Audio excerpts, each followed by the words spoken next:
Ser issegwu edizzjoni ta' Kellymni, il-podcast ta' gwida li hu miġjub lilkom minn Iso, Amrita Foot Care and Wellness Center, Lourdes Opticians, The Imperial Slima, ALS Malta Plus. 你好，名靠优品。 Hello, Miniso. That's your call, Miniso. Miniso。 Miniso. Miniso. Miniso. Miniso. Miniso. Miniso.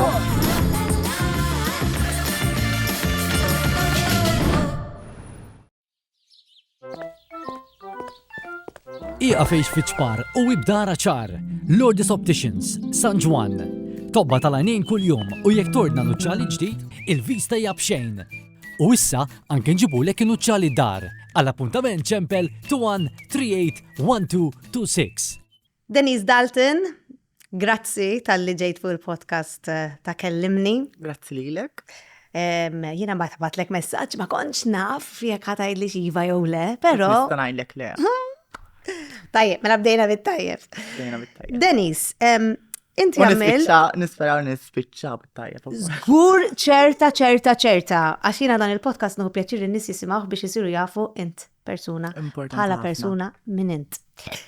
Inti għamilt proċeduri ta' plastic surgery li ammontaw għal valur ta' xi 44,000, għax ma bdejx toħroġ li bil-Malti.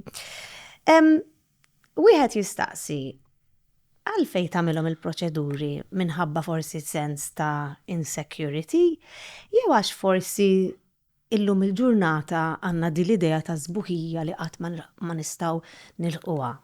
Eżin, jiena nħares lejk u nara mara sabiħa ħafna. Illum il-ġurnata kien ħossni, però mhux dejjem kienet this way, mela. That does sound like a lot, 44,000. But it's important to mention that it was in a period of 10 years. Mux f'darba.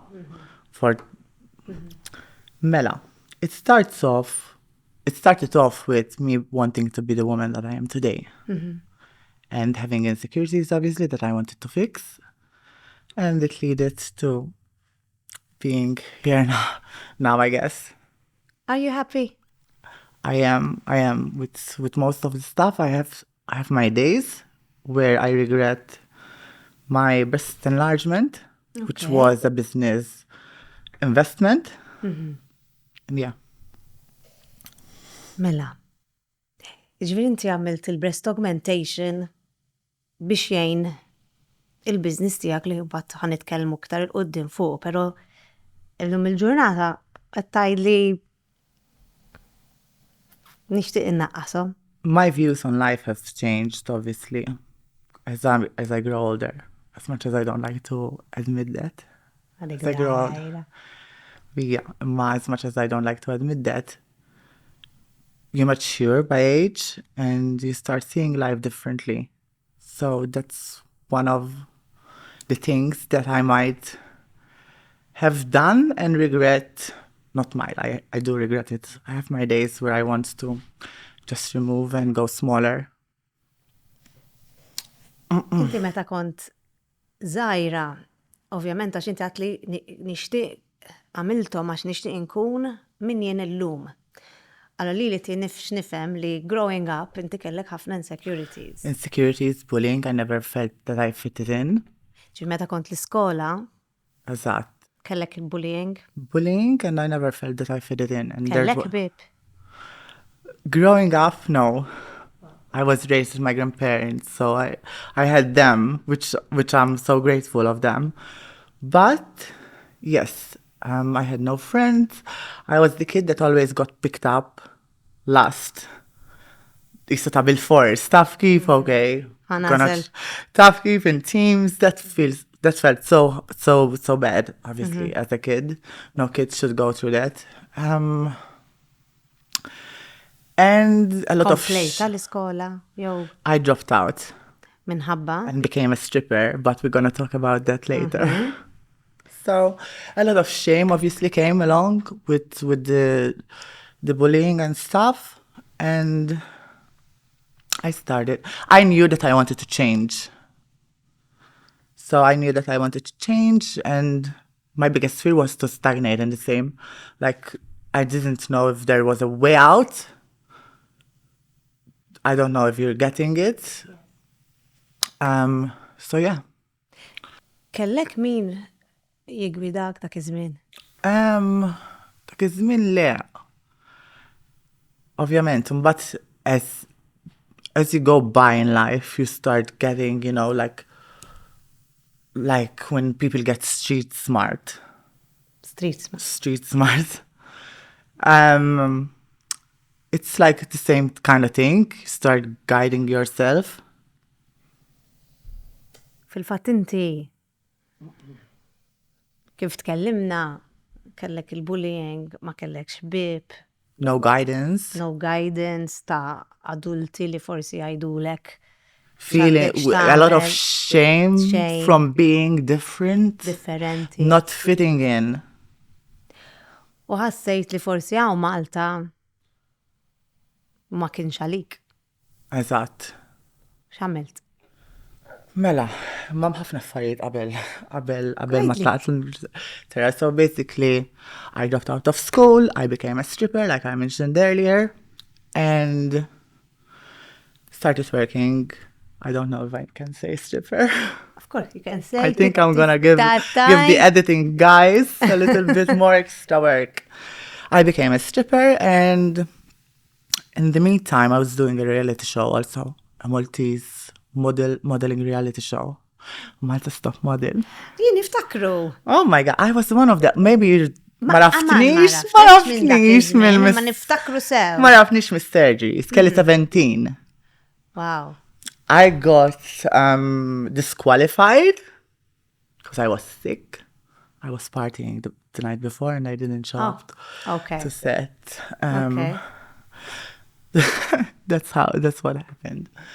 And I got disqualified. After that, I got my first nose job.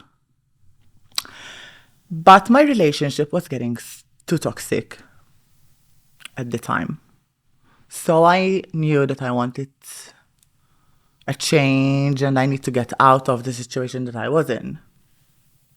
And as soon as I turned 19, I left to London. London seemed like a good idea. And I left there and started a new life there, which I landed a job with Sky TV. Mm-hmm.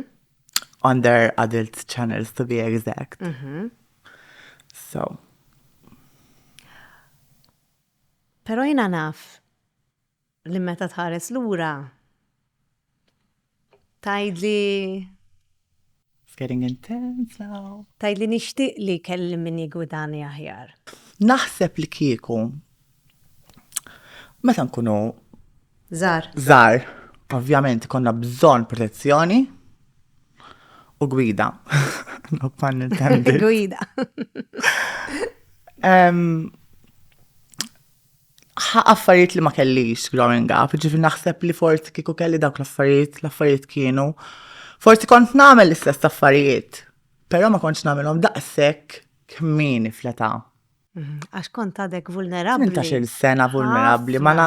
It's like you do things as they li jiġi u tibqa' sejra. You don't think about the consequences. Iva. So it was one of those things. But everyone does mistakes. So some it's just I made mine that it's there at the click of a button. Tiddejqek dik? Mela, kienet iddejjaqni ħafna. Illum il-ġurnata forsi tallimt ngħix bil-fatt li għamilt żball u ċertu żbalijiet titgħallem tgħix bihom. Kif jgħidu, it is what it is. M'għandniex magna li mmorru lura fil-passat.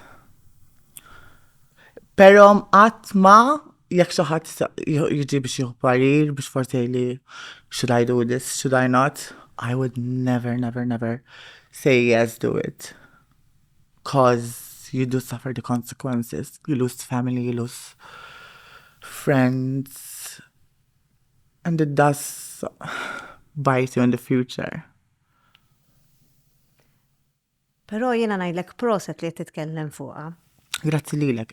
Mhux faċli mhux faċli Infatti din hija l-unika l-ewwel darba li qed nitkellem fuq dil-ħaġa.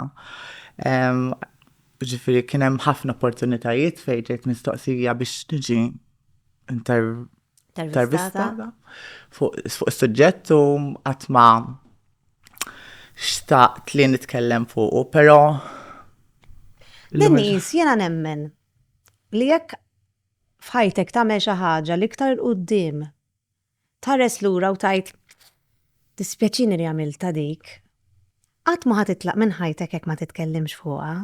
Naħseb, eżatt. Importanti li titkellem fuqha. Importanti. U naħseb inti tip ta' persuna li ħafna nies iħobbu jiġġudikawk qabel ma jkunu jafuk. Naħseb il-ġudizzju jiġi naturali għal-persuna, mbagħad skont x'tagħmel upon getting the judgment, I guess. Skont how you act on it.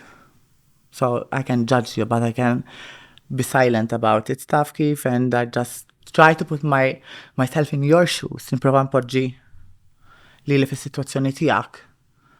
Itallimt ħafna meta bdejt jien nħobb npoġġi ruħi fiż-żarbun ta' ħadd ieħor. U nibda ngħid kieku kont jien f'dik is-sitwazzjoni forsi kont nagħmel l-istess ħaġa. U mbagħad tibda tifhem in-nies iktar aħjar. Jiena meta kont ħafna iżgħar, sfortunatament, kont niġġudika. I was quick to judge, però meta tibda tgħaddi minn ċertu affarijiet. Titgħallem u anke bil-maturità, meta tikber. Meta tikber, Denise li tkellem illum mhix Denise li kont ħatkellem anke 5 snin ilu sa 5 snin ilu, anke sa 2 snin ilu. Ġifieri iż-żmien kif jgħid il-Malti, iż-żmien jgħallem. And you do get wisdom and mature and stuff like that. Inti għatli fil-fatt li għatlina nixtieq sidri innaqsu għax għatli xi kultant l-attenzjoni, mhix l-attenzjoni. L-attenzjoni li forsi kont irrid qabel mela.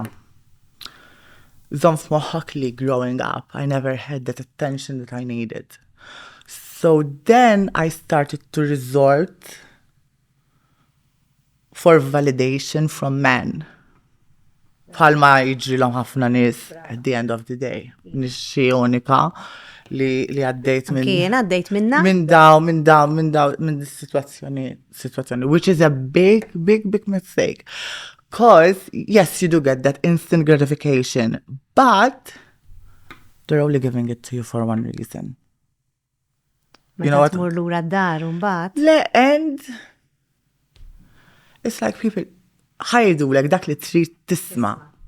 Jieħdu dak li jridu. U forsi anke inti tieħu dak li trid. Ukoll. Mhux ħan nitfawha fuq. Mhux hekk. Waħda. Mhux hekk. Imma tħossok empty. Imma eżatt, dak iż-żmien forsi le għax ma jkollokx sens, imma as you mature in life, you're like illallu kemm kont stupida, kemm hu aħjar issa li I seek self-validation fija nnifsi li nista. You don't require that need from men or from partner or whatever. Jitik ċertu tħossok ħieles, free. It's ħaġa li kont ħanajt. It's a freeing lesson. Freeing. Lillum il-ġurnata, inti Denise, ħanajda bl-Inglis, you are comfortable in your skin? I am now. Today, yes. I wouldn't be here talking about this subject because it was, like I said, I could never talk about this subject before. But now, as of 2 years ago, ġifiri, mux minix żmien twil li ġibt il-konfidenza tiegħi, ġifiri, it did take time. Tħares fil-mera imma u tara rrit namel din is-surgery, nkun kuntenta jekk nagħmel hekk, jew mela. Apparti li għatli li titnaqqas f'sidrek. Imma hekk wasal punt fejn I have my stop jew. Full stop ma narax. Għal punt li issa li I refined myself. Iż-żmien qed jgħaddi nara. Naf biex ġejja. Minnet, għadni kem n-nota l-lower rika, Tiffista li. meta namlu hekk.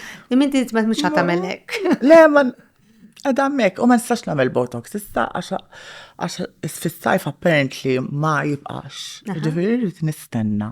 Sa xitwa dil-linja. All right. Ġifiri issa forsi nibdew namlu naqra anti-aging. Anti-aging, pero kont naħseb inni naħseb għax kulħadd jaħseb li jiena nqum fil-għodu. Ħatamel. Forsi nġebbet naqrajnejja. Tiġa mġebdin. Ma jġus biħ. Tiġa sabiħa.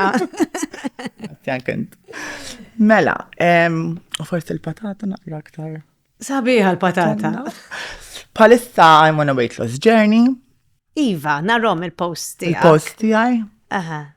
I'm on a weight loss journey. That's my main focus when it comes to aesthetic, ovvjament. Because there's much more work on the interior. Brava. And that's when I started to feel better, when I did the work on the inside. Because, okay, you can do a lot of surgeries, you can spend 100,000, but you don't heal from the inside, and it's for nothing. Brava. Trust me. And I had someone telling me this, when people lose a lot of weight, but they don't work on their inside. Body dysmorphia. They still feel Think fat. that they're fat. So it's important. I can't stress this enough. Tajdli l-għol ħagġa li waħda, insomma, tkellimna fuq ħafna affarijiet li għatli li inti tamel ħafna affirmations. So inti bħali top the universe. Inħobb ħafna. Manifestation, infatti. Għanna ħafna affarijiet komuni. Anki il-birthday. Il-birthday. Istess ġurnata. The Irish surname. Ġifiri, yes, affirmations. Still, I take care of my exterior because I'm 3 days a week getting naħseb tarom l-stories. Narom l-stories. Rajt nil-bira. Rajt għal-patata. Rajt kem tawni, dak immut le darbit fil-ġimma mek. Iġifiri, taħti ħafna importanza. Nati ħafna importanza, imma għax ħafna nisi jasbu li Denise Dalton idi l-persuna superficiali li ġast tati kas id-dehra ta' barra. Jekk ħajkolli ħabiba, għarajt irrida tkun sabiħa, because she's gonna be next to me. Ma tuħġ nitrat ma ċaħat li mus sabiħ. U le, kullħat sabiħ in their own way. Fimtek. Kullħat sabiħ in their own way. Imma l-importanti kif tkun minn ġewwa. Is-sabiħ ta' ġewwa naffaxxna ruħi. Meta tkun tħoss tal-enerġija tal-persuna meta tkun sabiħa minn ġewwa. Jiena fil-fatt qed naqbes fuq ħafna affarijiet hawnhekk, ġifieri minn. U inti bħali tħoss ħafna l-enerġija tan-nies. Ħafna, u fil-fatt jiena kon ħanajdlek ħaġa. Nafsek ktibtilek xawwek. L-ewwel darba li ltqajt miegħek kiena mill-ewwel messaġġ li batlek, mill-ewwel dejjem ħassejt li inti persuna li nista' ma persuna ġenwina minn ġewwa. Imma kont naqra diffiċli forsi għax kanċellat, imma kont taf li kont ma nifla. Iva, ma fimtek ukoll, però xi ħaġa li innotajt ħafna li inti ħanajdilek bl-Ingliż għax naqra diffiċli biex insib il-kliem bil-Malti, imma you don't let your guard down easy. I don't think anyone should let their guard down easy. So especially in this day and age, where meta ħafna nies għandhom forsi intentivi, mhux daqshekk onesti.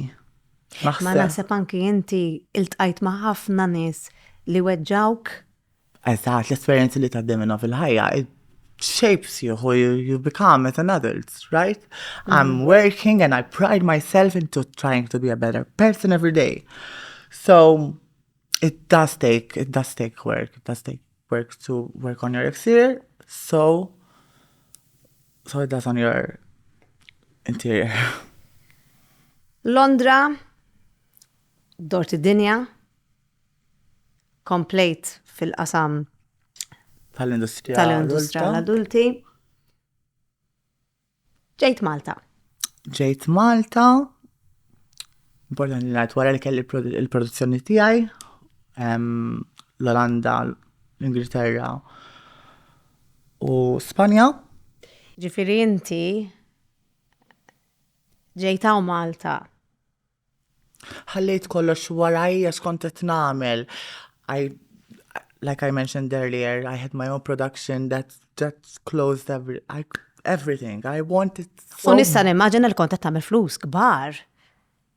I don't like to mention... U iva, ma kellek business. Eżatt.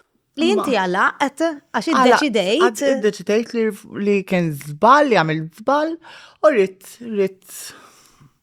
mhux tikkonverti. Taqleb il-folja u Naqleb il-folja. Kompli fuq xi oħra. Kont iktar forsi matura. U meta ġi kollox bum fiċċek, reġa'. ġi kollox fiċċi. 22nd December, I was at a Christmas event. U ħadd ritrat story ma' ċertu ministru li jina lija kienet bla finni ta' xejna fit-tfal tiegħu. U tfajt l-story u lada fil-ħodu. Basikament kien hawn dal-persuna li he outed me from the life that I wanted to leave behind me. And it all came crashing back. The shame came back. I was at a click of a button and still am. But now I learned to live with it. And that's something like, it feels amazing that now I accepted it and learning every day to live with the fact that what I did is what I did. But back then I did not have this confidence and this knowledge of myself, and I didn't know myself that well. Taf kif? So it did crush me. Stan immaġina. And I remember saying to myself, do I end this and everything? Really? Vera? I did.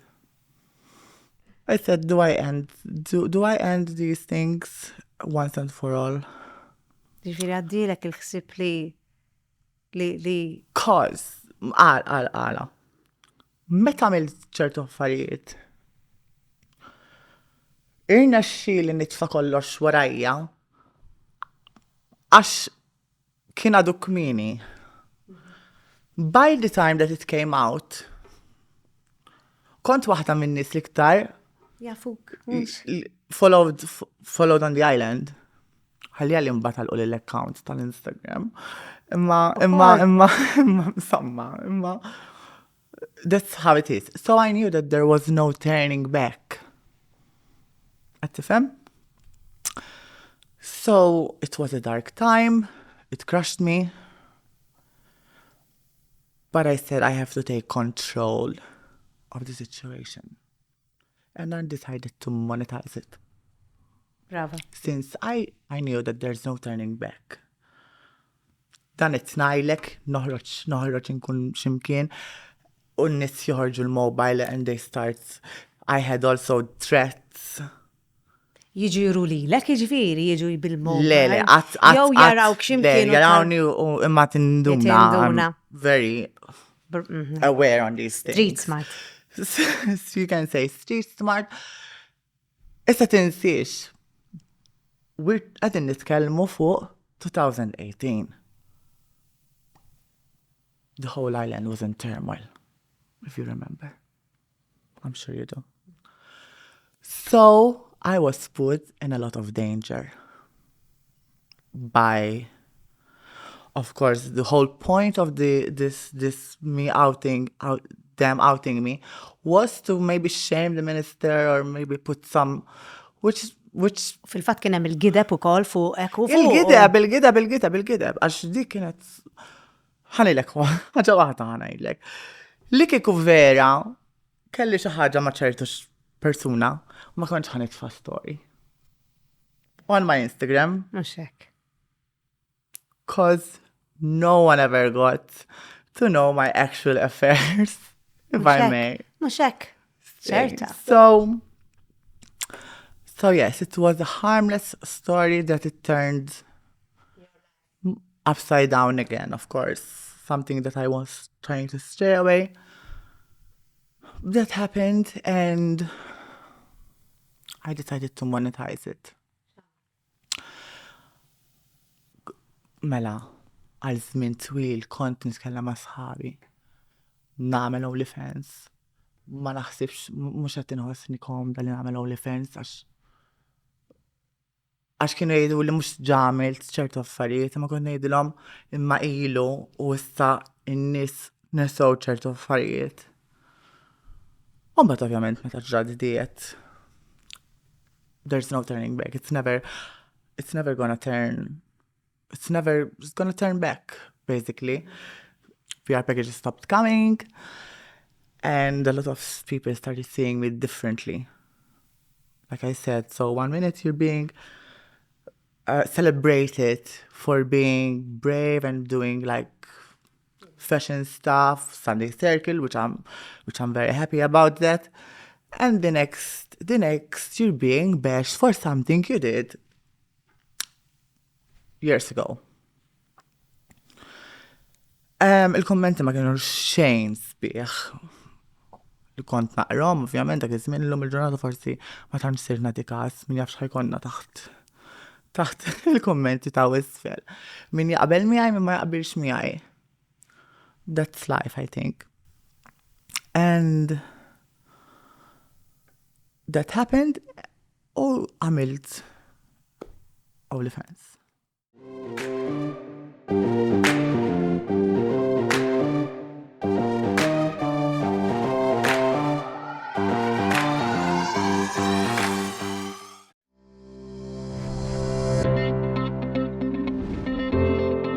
Għal-kull kura tas-saqajn irrikorru għand tamrita fejn issibu nies u tamir professjonali għal-bżonn tiegħek. Amrita għal-servizz aħjar. At the very heart of Sliema, a luxurious and affordable care home like no other, The Imperial. Unique, special, just like you. The Imperial. Live life with us. Kemm ilek?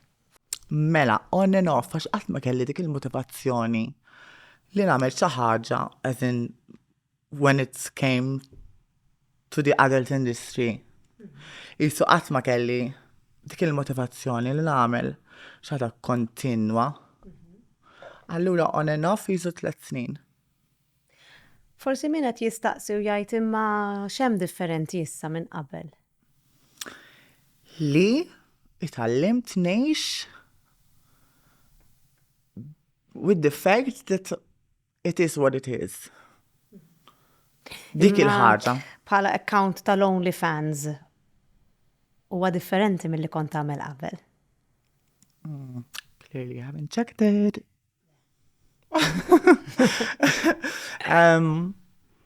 Yes and no.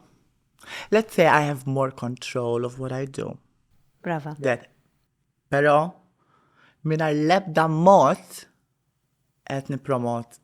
I'm not promoting this to anyone because it became so easy to do these things. All you need is a phone, you register, and boom, you're out there, you're exposed. Qed tifhem, jiġifieri jien ovvjament kieku dak l-artiklu forsi qatt ma sar. Kikollhom il-ġurnata minix fuq OnlyFans u għedha x'imkien ieħor. Imma kont naf li m'hemmx a turning point at that point li n-nies ħajinsew fuq dil-ħaġa issa li qiegħda qed click off button obviously. Iddeċidejt tajt din jien? Din jien I need to own it. Brava. L-lum il-ġurnata nitkellem hekk, qabel ma kontx nitkellem hekk. U meta tkun iżgħar tagħmel ħafna żbalji. Mbagħad tikber fil-ħajja, l-esperjenzi għalmuk. You don't think of consequences when you're younger. It was one of those things. Trid relazzjoni? I haven't been this single, and let me tell you. Do you hear this? The sound of peace. It's been so peaceful. But it's getting boring. It's getting boring. X'ħan għamel? Mela. Jien narak toħroġ ħafna, tmur. Toħroġ, x'ħan taqbad tagħmel? Trid toħroġ. Imma minix dik il-persuna li jekk noħroġ ħatiħu gost miegħi ta'? Le. Minix dik il-persuna li ħan kun barra ma' sħabi, ħan isfen. Illum il-ġurnata bil-kem nixrob. Ija, fil-fat narak ħafna. Tarani bl-ilma. Ġifieri, noħroġ, ma I'm not that fun friend to be out with. Sfortunatament ħasra sħabi. Relationships. I was seeing someone up until December, on and off. But it got so toxic. U biex Denise Dalton tgħidlek so toxic, ċivole. It got really toxic. So now I've put that aside. Għat ma tista' tgħid x'jista' jinqala fil-ħajja, ġifieri, like I said, it's getting so boring, I need some amusement. Xi tfittex inti f'persuna f'relazzjoni? L-onestà importanti ħafna lija. Kif qedlek l-ewwel minix superfiċjali fejn qed nagħti każ id-dehra. L-ewwel qed inkun irrid niderin l-aqwa waħda mill-relazzjoni. Għax ħafna forsi jaraw il-ħajja lussuża li tgħix u jgħidu dik trid raġel jew trid relazzjoni biex jitjalbu. Sena. It helps li kollok raġel li jżommok sew, ovvjament. Però mhix xi ħaġa fundamentali. Għalik. Għalija. L-onestà. L-onestà l-iktar ħaġa l-importanti l-onestà. L-imħabba. Ukoll, però l-onestà hija il-fundazzjoni ta' kollox naħseb jiena. Ma tistax kif tista' tħares fajn persuna u tikdeb u ma tkunx dak li jint. Ma nistax nifhimha dil ħaġa li għaddejt minna ovvjament. Kont ħanajdlek inti gidbulek. I have a lot of trust issues. U tiġi tajli because I had my guard up. Ġifieri, u naħseb ħafna nies illum il-ġurnata saru guarded. Kemm ħaddum naive and illum kważi qatli l-nifsi ma nafda, kif nista' nafda. Which is sad. It's not sad. Ħbib. Noddhom fuq idej waħda. Però il-ħbib tiegħi nista' ngħid familja mhux ħbieb, inni ħbieb magħhom 10 snin u iktar. Most of them. Ġifieri, I'm blessed with few but amazing friends. Ġieli tiġi kritikata fuq kif tilbes? Kif nilbes? Ħaġa li tiġini f'moħħi, ġrat reċentament. Konti tal-ġim, ngħid reċentament, inni ma mmurx il-ġim naħseb xi xahrejn, imma insomma, reċentament. U tfajt story tiegħi il-ġim li konti tal-libs tal-ġim wear normali. U nirċivi messaġġ fuq l-istorji tiegħi. Għannaqra missa ħarġet bihom barra. Dil-persuna apparentament, għara kif jiġu l-affarijiet, dil-persuna apparentament, ma tantx kienet taftuża naħseb l-Instagram, u l-ħabiba tagħha batitila dil-story, u irrispondit fuq li flok l-ħabiba tagħha. Imsamma rispondejta, kif naf jien. U kif taf int? Naħseb tarom. Għandek il-captions tiegħi I ma ħej min jaf. Isma, it came with time, it came with streetwise. Għax fil-fatin għatlek il-captions tiegħek. Aħjar mir-ritratti. Aħjar mir-ritratti u qed ngħid xi ħaġa xir-ritratti tiegħek. Imma l-captions vera, il-captions u l-comebacks. Tiegħek. I'm known for that. Yes. Kultant inħossi naqra tiġini naqra guilt trip, jekk nirrispondi l-xi ħadd forsi u ngħid xi ħaġa li forsi naħseb mbagħad li weġġajthom, għafa li jkunu qalu li. Weġġawni, mhux weġġawni, jippruvaw jurtawni iktar għax biex tweġġani naħseb. Wara dak kollu li għaddejt, naħseb it takes time and effort more than a few mean comments. Rispondejta u kienet onesta għalt li sorry dak li nibħatu l-ħabiba tiegħi ġifieri at least kienet onesta. Affarijiet hekk mhux daqshekk ġifieri. Inti għatli, fil-fatt għattili din, għatli mella, għatli jena, meta jibatu u jew jikdbu messaġġi li jurtawni. Jurtawk. U jipruvaw weġġawni. Let's face it. Pero u kol kien min ammetta li jibatuli just to get a reaction out of me. Għarra kemmaw minnu. Yeah. Pero inti forsi ġili ġrat lilek, jaraw fuq il-television u jridu jkunu jġbdu lek l-attenzjoni. Allura jridu lek xi ħaġa biex inti tirrispondi. Tiġri ħafna. Tiġri ħafna. Pero jiena xi ħaġa li ammirajt fik li għatli jiena ħafna drabi ma nirrispondix lura għax tant naf inweġġa meta nirrispondi lura li niftakar meta jiena kont bullied. Eżatt, niftakar. U ma trix tweġġa lil ħadd. Forsi dik il-persuna għaddejja minn xi ħaġa. Lejra sfortunatament lejra hija xi ħaġa li teżisti. Issa bħal ġudizzju li għedna l-ewwel. X'tagħmel wara li inti tiġi jew jgħaddilek ħsieb ta' ġudizzju. Ġudizzju mhux ħaddurli. Jon kella xi ħsieb forsi ta' xi jgħira jew li huma affarijiet naturali. Allura nibda ngħid forsi dik il-persuna bdiet għaddejja minn xi ħaġa. U ngħid ġili nirrispondi u mbagħad jiddispjaċini u ġili niskuża ruħi anke jien. Niskuża ruħi mal-persuna ġrat li milux li spiċċajt irrispondejt batt il-persuna lura tila sorry because I had below the belt. I should have never went there. Ġifieri ġrat li. Again, I'm trying to be a better person every day, but I'm not Mother Teresa. Surely not. Żgur li le. Pero ir-ritratti tiegħek u l-ilbis tiegħek jipprovokaw.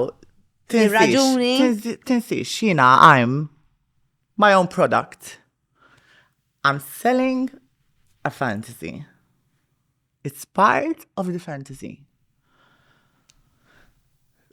Bdejna nsemmu ħabba l-breast enlargement. Ma nħoss li jien Denise kif nider b'ċertu l-bis, b'ċertu attrazzjoni. Taqbel ma l-anima tiegħi. Oh, wow.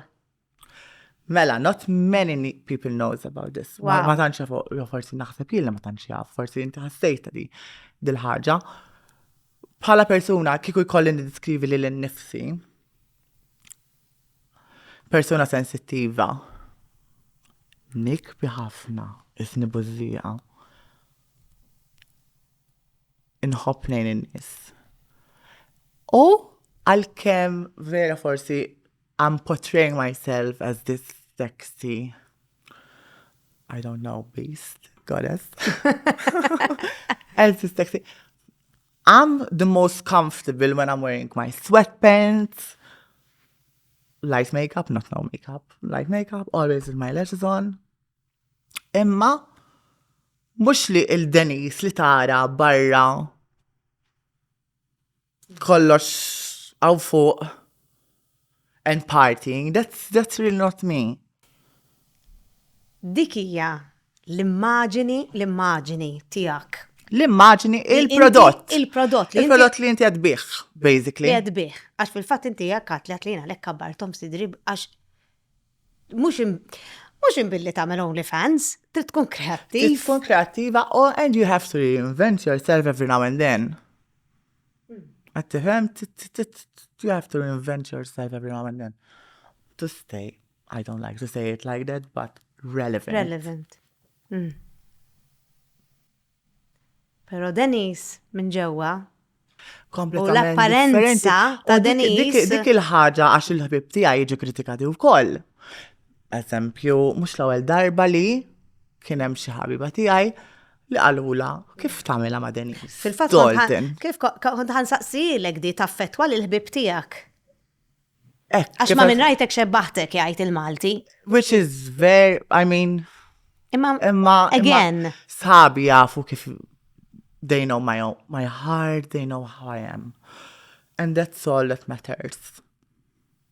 At the end of the day, because they love me. Ġifiri jabżu għalija ta' ġifiri meta jgħidu xi ħaġa hekk, meta n-nies jgħidu xi ħaġa hekk.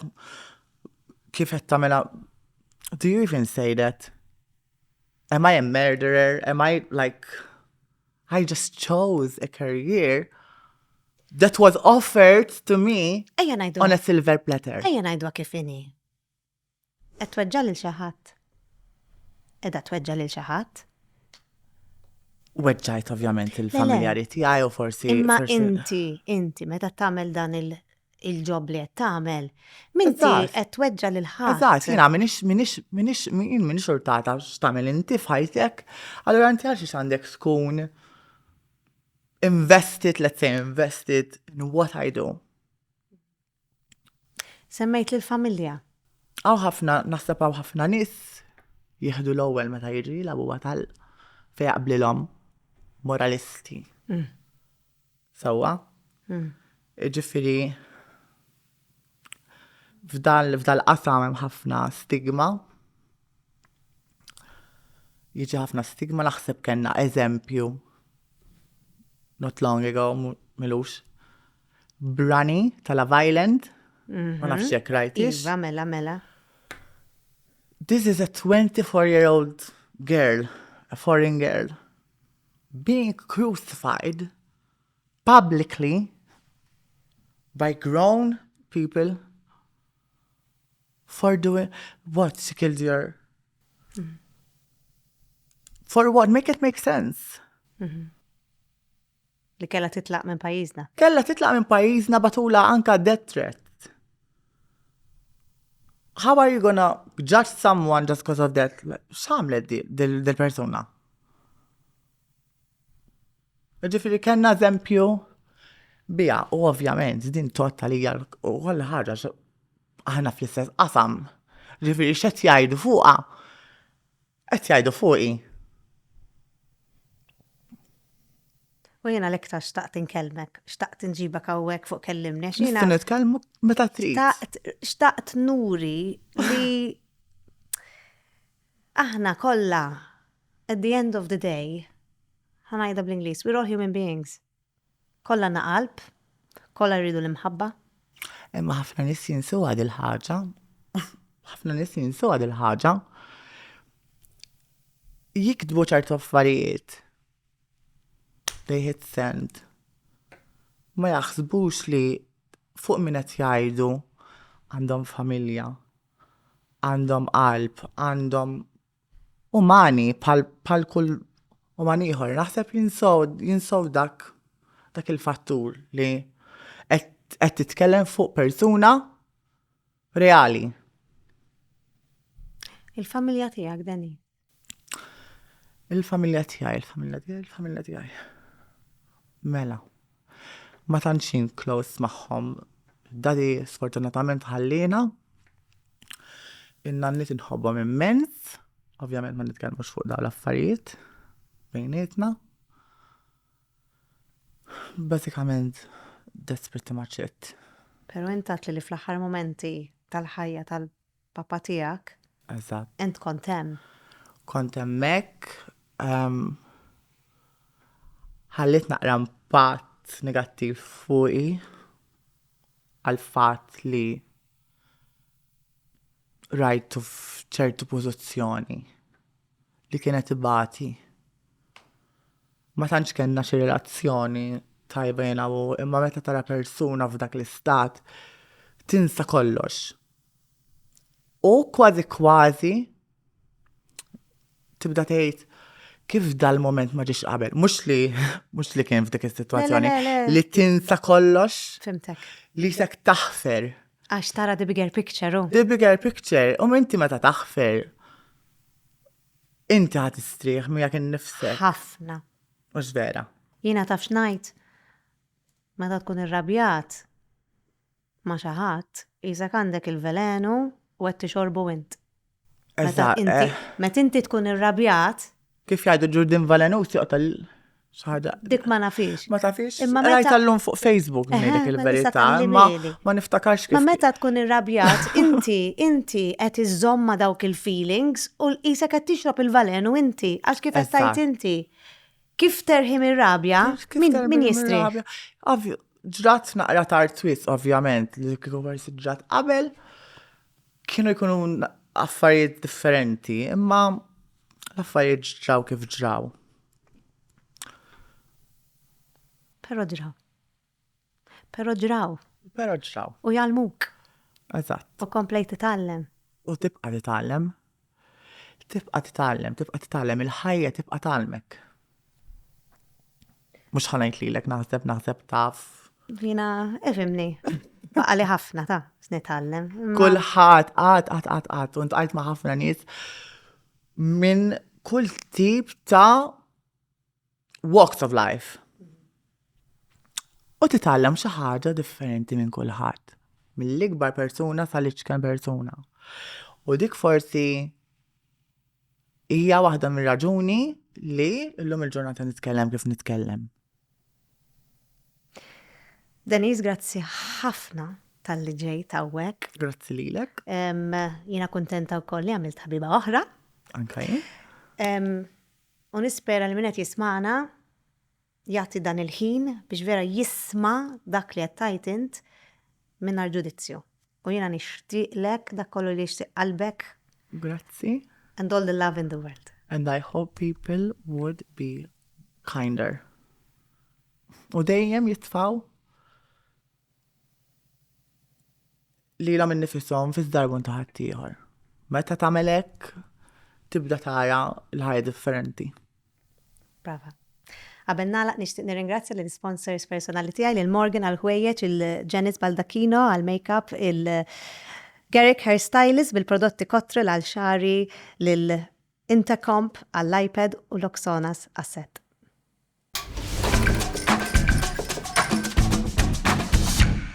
Għadkom kif segwejtu Kellymni, il-podcast ta' gwida li miġjub lilkom minn Iso, Amrita Foot Care and Wellness Center, Lourdes Opticians, The Imperial Slima, ALS Malta Plus,